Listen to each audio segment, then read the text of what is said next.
একসময় ছাত্রছাত্রীরা সকালে উঠে বই নিয়ে স্কুলে যেত, আজ তারা উঠে মোবাইল নিয়ে টিকটকে ডুবে যায়। ফেসবুক, টিকটক, গেম, ইউটিউব এগুলো এখন শিক্ষার বিকল্প নয়, বরং ধ্বংসের পথ।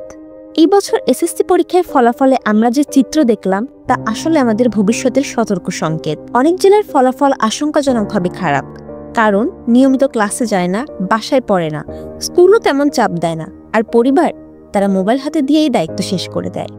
এর মধ্যে অনলাইন জুয়ার ভয়ানক ছোবল। টাকার লোভে ছাত্ররাই এখন জুয়ার ফাঁদে পা দিচ্ছে।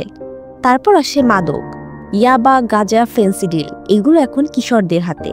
স্কুলের ইউনিফর্ম গায়ে দিয়ে অনেকে গ্যাংয়ে যুক্ত হচ্ছে, অথচ এই তরুণরাই আমাদের ভবিষ্যৎ ছিল। এই সমাজ যদি এভাবে ভেঙে পড়ে তাহলে আগামী দিনে দেশ চালাবে কারা? একদিকে মেধাহীন প্রজন্ম, অন্যদিকে নৈতিক অবক্ষয়।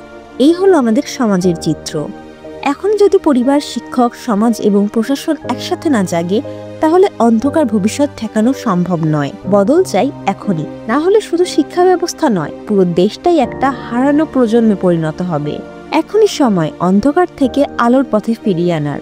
তরুণদের বাঁচান, দেশকে বাঁচান। সত্য প্রকাশে অঙ্গীকারবদ্ধ দ্য স্ট্যান্ডার্ড নিউজ।